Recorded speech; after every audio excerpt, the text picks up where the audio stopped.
Welcome to Queer News Tonight. This is the world's first and the only LGBT daily news television show, broadcasting live and available on demand on your favorite streaming channels. Analytics company vidIQ has certified the Queer News Tonight YouTube channel as the world's most popular LGBTQ streaming news show. Our queer stories have reached more than 10 million views. We are proud that Queer News Tonight has more YouTube subscribers than any other LGBTQ brand in Florida. We thank you for watching and supporting our voice in the LGBTQ community. There is no other news program in the LGBTQ world like Queer News Tonight. It is Thursday, July 3rd. We are live and literally out of the closet and into the headlines. So many of your important stories we'll tell this evening on Queer News Tonight.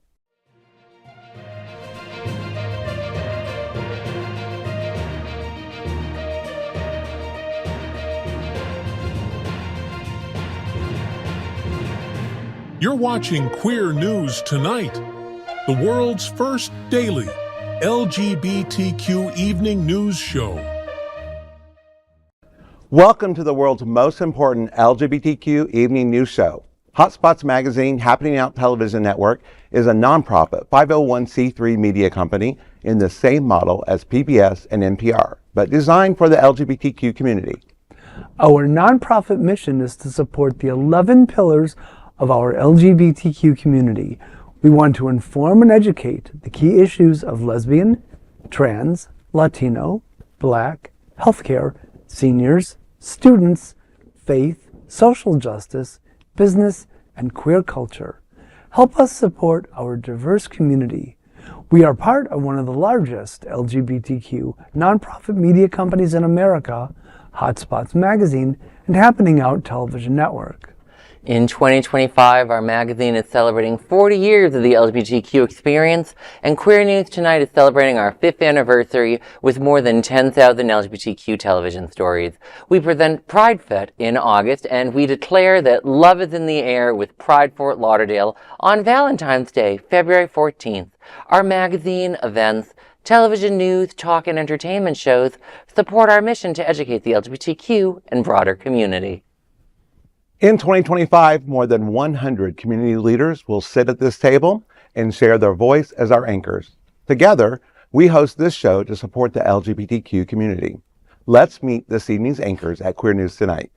Let's welcome anchor Gregg Shapiro, an inductee into the Chicago LGBT Hall of Fame.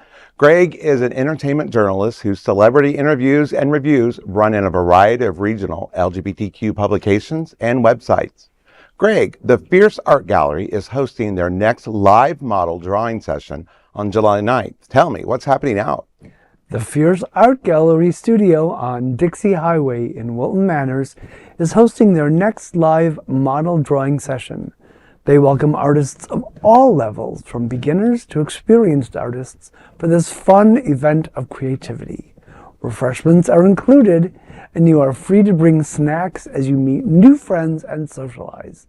This month's model is Nestor, who you might have seen on the My Tropics float during Stonewall Pride. Pencils and sketch pads are provided.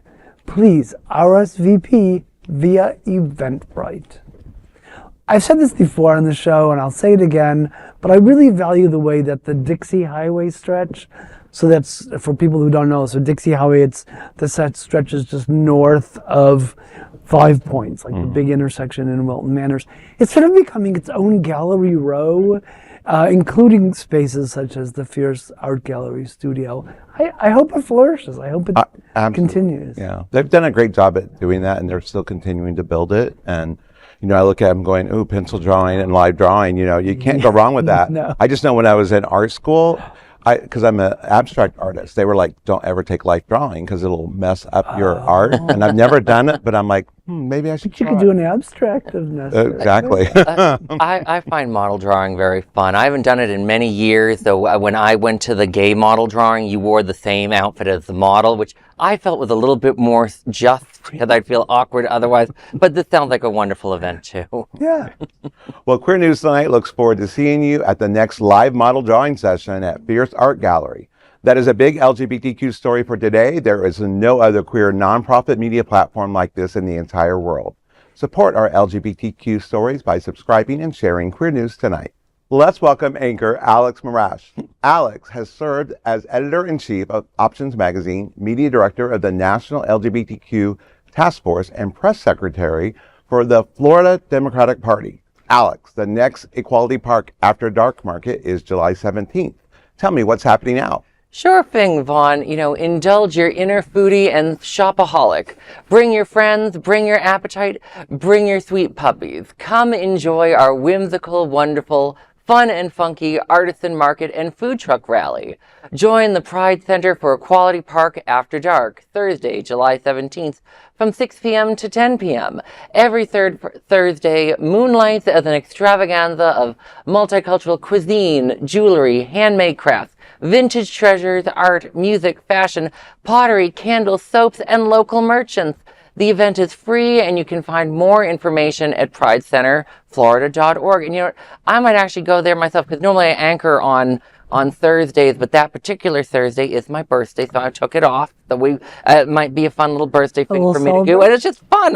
Reading all the different things. I can't even tell you what's there, because they have so much and so many things. I think it's fun. Think about this list. Multicultural cuisine, jewelry, handmade crafts, vintage treasures, art, music, fashion, pottery, candle soaps, and local merchants. What is not to love? Count me in. It's a great place to go to. I know I've been to several times, but the idea you're also supporting local merchants, which is so important in our community. Shop local. Yeah. Queer News Tonight looks forward to seeing you at Equality Park After Dark. This is a big LGBTQ story for today. There is no other queer nonprofit media platform like this in the entire world. Support our LGBTQ stories by subscribing and sharing Queer News Tonight. And of course, let's welcome tonight's lead anchor, Vaughn Biggs. Vaughn is a community engagement and outreach coordinator at Holy Cross Health, a vice chair of the Ryan White Part A Planning Council, and a board member of TransEd and Harmony Waves. Vaughn, ONYX Deep South is hosting their monthly social dinner on July 12th. Tell us what's happening out. Thanks, Greg. Absolutely. The ONYX Deep South, a charity organization with the purpose of promoting public education and welfare for Black, Indigenous people of color who identify as male within the LGBTQ plus community. Join them on July 12th from 6 to 8 p.m. at Milk Money Bar for their monthly social. Come share a delicious meal, connect with the brothers of ONYX Deep South, and enjoy an evening of good food and even better company. This is a great opportunity to meet new faces, catch up with the community, and unwind before they head to their harness bar night later that evening at the Eagle. To find out more, visit onyxdeepsouth.com. I've been familiar with the ONYX group for many, many years, and they have chapters all over the country. And I was really familiar with the ones up near Chicago. So when I moved here, it was great to see that organization being held here. And the leaders of the local chapter here are just amazing, and it's just really great to be with them and support them. So definitely come out. Well, they have great taste in restaurants. Milk Money, that's just a wonderful place. It sounds like it'll be a great time. Yeah, it's one of my and Rick's favorite restaurants, so we definitely like it.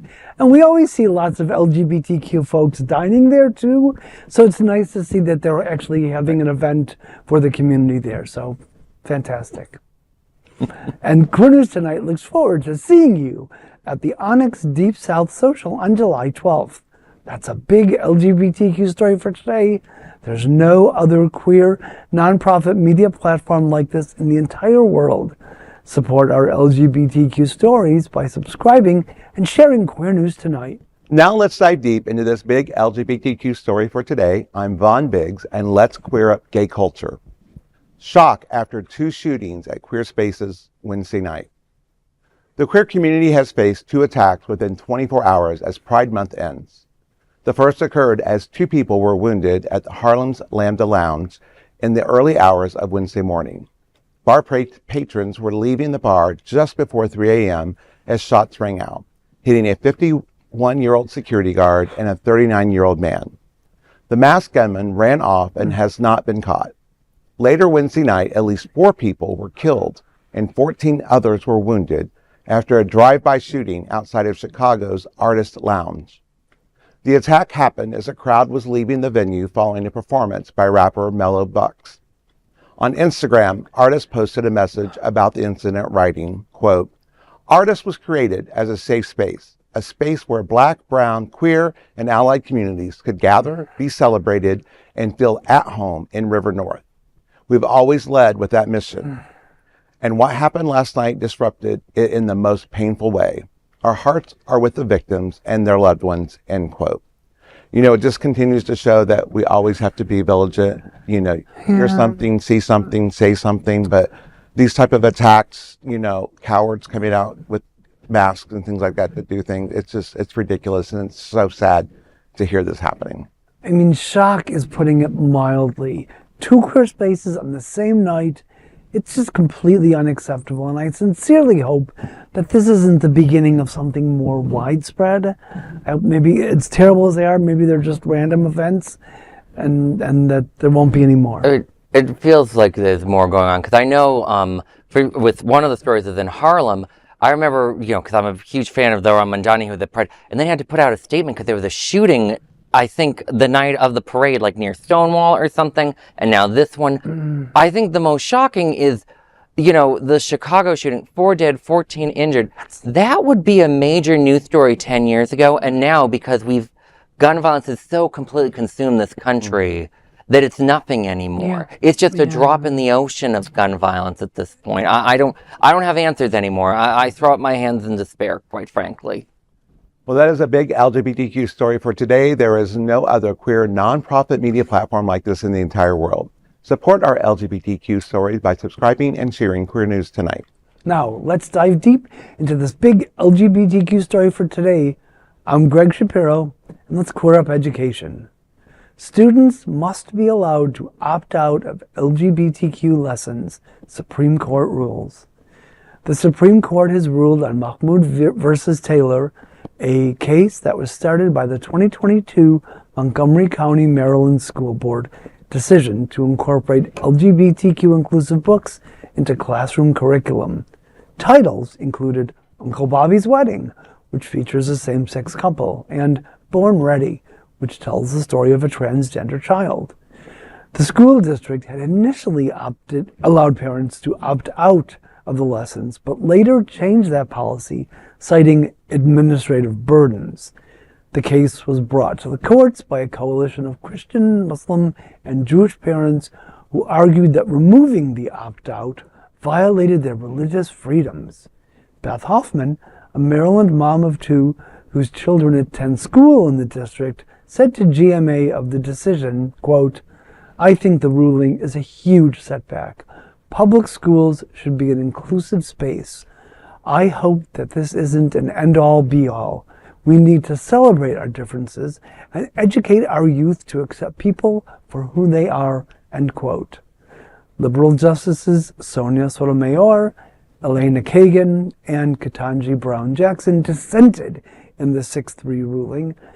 They stated that exposure to diverse ideas is not the same as government indoctrination, but is instead the purpose of public education.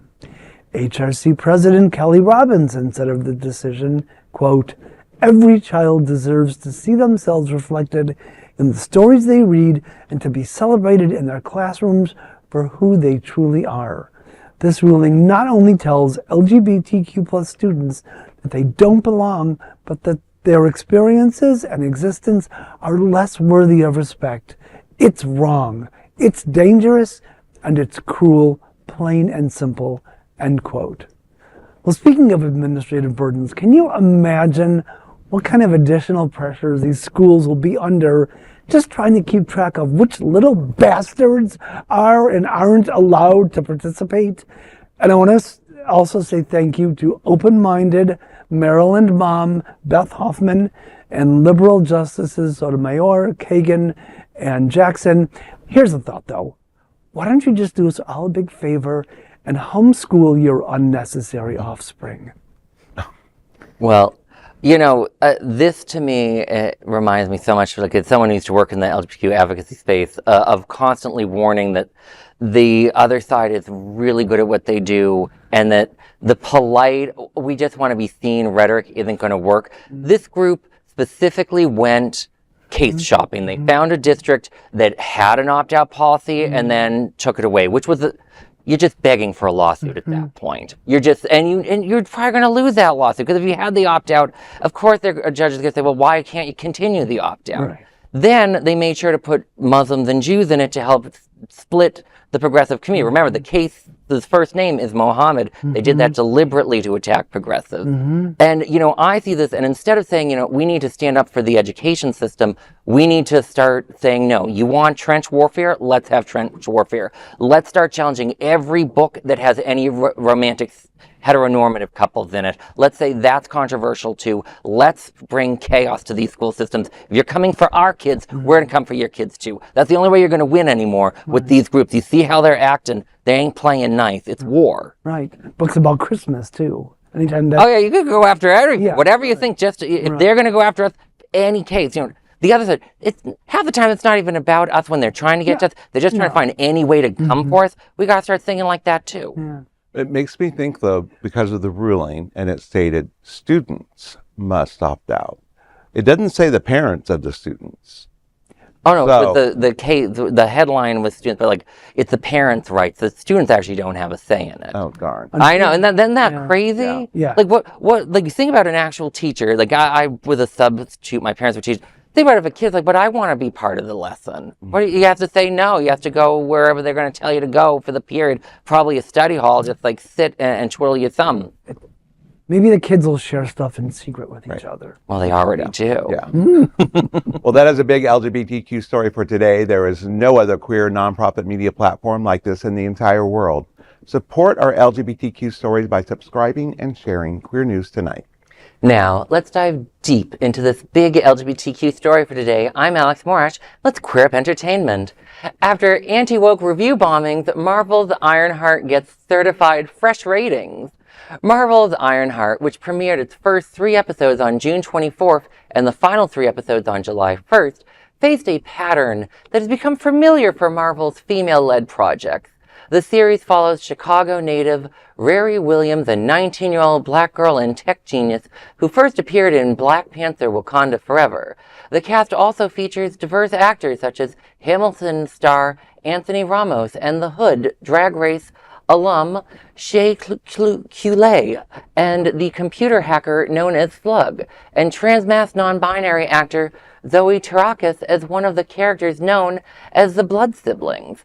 This diversity has been targeted as woke by detractors and had a debut from Popcorn-O-Meter score of just 32%, hours before the series even aired. The critic reviews of the show have been much more balanced, and the show now has a fresh 86% rating on Rotten Tomatoes. Many critics commented on the great job of casting and the work of the actors, while some feel the story could have been more condensed into a movie instead. Ironheart is now streaming on Disney+. I'll be honest, I have no idea what this show is. I've watched Disney's alleged love of diversity. I have noticed Disney has a history of putting a lot of diversity into a show, but then not giving it quite the budget or allowing the characters to actually be explored as much. So I'm skeptical, but obviously it was attacked just to be attacked by bigots. Well, at brunch last Saturday, our friend Steve and Chuck were recommending Ironheart to my husband Rick, who, knowing that he really digs this kind of thing. And even though it's technically not the thing I'm into, after this, I would actually consider watching it because I want to give it a chance, especially if it would piss off anti-woke wackos. And I will give them a bit. I do like how they've been doing this 3 episodes at once thing. They did that with Andor. Because I don't know about you guys, but I'm too much. I need more episodes at once. I can't just do 1 a week. We're well past that point in the world. Right. Well, I've actually watched it. Okay. So, which I actually really enjoy it. And so I'm kind of like the whole rhetoric around the whole, yeah, it's a great diverse cast, but to me, it's a great show. I've actually really enjoyed it. There seems to be a storyline to develop, and I'm like going, what are they going to really get in 6 episodes? I'm hoping it's it'll be only more. 6 for this. I think it's only 6. Okay. Yeah. But yeah, so it leads to possibilities of developing into more. To me, it's a great storyline, and seeing some of the actors I've known that would, from Wakanda Forever, and I mean, she does a great job, and so it's kind of very interesting. But it's a nice story plot. So, Well, that is a big LGBTQ story for today. There is no other queer nonprofit media platform like this in the entire world. Support our LGBTQ stories by subscribing and sharing Queer News Tonight. Now let's dive deep into this big LGBTQ story for today. I'm Vaughn Biggs, and let's queer up health. When the government hangs up on LGBTQ plus youth, we must answer. As Pride Month comes to a close, the LGBTQ community is left not with celebration, but with heartbreak. In a quiet yet devastating move, the federal government has eliminated the Press 3 option from the 988 Suicide and Crisis Lifeline, an option that once connected LGBTQ plus youth with affirming life-saving support. Harold Phillips, Deputy Director of the Programs at NMAC, didn't mince words in his emotional reflection published on June 30th. Quote, "This month, the federal government quietly ended a lifeline for LGBTQ plus youth, literally." End quote. The Press 3 feature wasn't just a number, it was a beacon of hope for queer youth navigating isolation, fear, and mental health crisis. It was evidence-based, bipartisan supported, and life-affirming. And now, it's gone. Phillips, who courageously shared his own story of suicidal ideation at age 11, underscored the gravity of this loss by quoting, "I cried for the ones who found the courage to dial 3 numbers and press 3 for help. For hope, I cried for the ones who didn't." End quote. His story is a chilling reminder of what's at stake. As a child, he had a plan to end his life until one trusted adult told him he was loved and that his life had meaning. The moment changed everything. He recounted his experiences saying, quote, "He helped me understand that while life wouldn't always be easy, it would be worth it." End quote. Now Phillips fears that today's LGBTQ youth may not find the same lifeline, he said. Quote, "The government has made their world feel even smaller, colder." End quote. The Trevor Project and other organizations have long filled the gaps left by public institutions, but this decision sends a chilling message that queer youth are not a priority, that their lives are negotiable. As Philip writes, quote, "If our institutions won't protect queer youth, we must. We must speak up, show up, and be the lifelines they deserve." End quote. The Pride Month may be ending, but the fight for LGBTQ youth is far from over. The community and its allies must now answer the call that the government has chosen to ignore. Because, as Phillips reminds us, quote, "Every young person deserves to grow up imagining their future, not planning their exit." End quote. You know, we've reported on LGBTQ youth many, many times at this table. I mean, from the Trevor Project reports, all, you know, and it's just so important and such a critical need. And now it's going to be time more for all of our nonprofit organizations, the smaller ones, to be there and to be a resource for our youth, because they're going to have a place to share their voice. I know, I know Mr. Phillips from NMAC, since I'm involved with the organization as well, part of the 50 plus community. And, you know, to hear his story and the way he did it on LinkedIn, he published an email, NMAC sent out a national email. And the people that I've talked to from Next Gen, which is their youth-oriented program of NMAC, they're really hoping the story gets out. So I'm happy to share that tonight. And it was brave of him to share that, for sure. And there just seems to be no limit to the hateful actions of this unfit administration. Nothing surprises me anymore. It's petty, it's cruel. I think it should be prosecuted by the next administration. One thing I do want to point out, like, the Trevor Project is a group that really does actually directly help our community, specifically youth. So often you hear about LGBTQ nonprofits and, like, you don't know where the money's going. The Trevor Project is a group that does direct help for our community. So if you're watching right now, if you got like $5, $100, $1 million in your pocket, go give it to the Trevor Project tonight. All right, they need it. Right. Well, that is a big LGBTQ story for today. There is no other queer nonprofit media platform like this in the entire world. Support our LGBTQ stories by subscribing and sharing Queer News Tonight. Now, let's dive deep into this big LGBTQ story for today. I'm Gregg Shapiro. Let's queer up faith. Florida LGBTQ church kicks police out of lot, charges them $10,000 for parking. The Allendale United Methodist Church in St. Petersburg is known for their pro-LGBTQ stance and drag queen sermons. On June 17th, Pastor Andy Oliver arrived at the church to find the parking lot full of Pinellas County Sheriff cars. When confronted, the officers stated they were staging for an operation. The pastor, suspecting they were there to assist ICE, asked them to leave.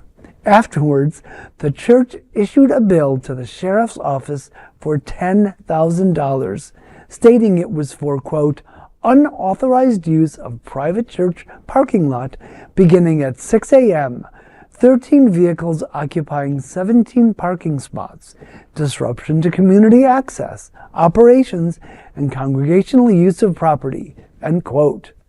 It also mentions that, quote, continued use without coordination or consent may result in legal action or additional penalties, end quote. It also states that the money will be forwarded to legal services for immigrants. What do they say? Hallelujah? Is that what they say, those people? As a longtime atheist, a story like this restores my faith in people of faith, and in Pinellas County, no less. Goddess bless you, Pastor Andy Oliver. There are many ways to defund the police, and this is a really fun way to do it. You know, and I mean that both seriously, because you look at sheriff county budgets in the state, and they are getting really out of control. I think Miami's having like a budget deficit fight right now. You see, how many cars you need for this? Like, it's insanity. And doing all the more ICE raids, all you're doing is harming the economy and costing us all. Good for the pastor. I don't know if he'll win in court, but, you know, make those jerks, you know, really run for it. I'm looking forward to going to St. Petersburg because I'll be over there this weekend. I might have to go Sunday. And check in and see what's going on Sunday. Oh my God, that's great. It'll be fun, right? Well, that is a big LGBTQ story for today. There is no other queer nonprofit media platform like this in the entire world. Support our LGBTQ stories by subscribing and sharing Queer News Tonight. Those are today's headlines from Queer News Tonight. These anchors represent the best of our LGBTQ community. If our community is important to you, share this news with your friends and family. Join the conversation on your favorite streaming platform. Queer News Tonight is the only live LGBTQ digital television show in the world that is out of the closet and into the headlines. We need your support. If our community is to grow and then thrive, we must tell our stories and bring them to the attention of the broader world. This is the only place in the world that tells these types of LGBTQ stories in motion and sound. That is the passion of Hotspots Magazine, Happening Out Television Network, and Queer News Tonight. I'm your anchor, Vaughn Biggs, and on behalf of these LGBTQ reporters, the anchors of Queer News Tonight, including Gregg Shapiro and Alex Morash, we will see you daily at 8 p.m. to our LGBTQ world. We hope you will join us by embracing love, generosity, bravery, be transformative, and queer. Good night.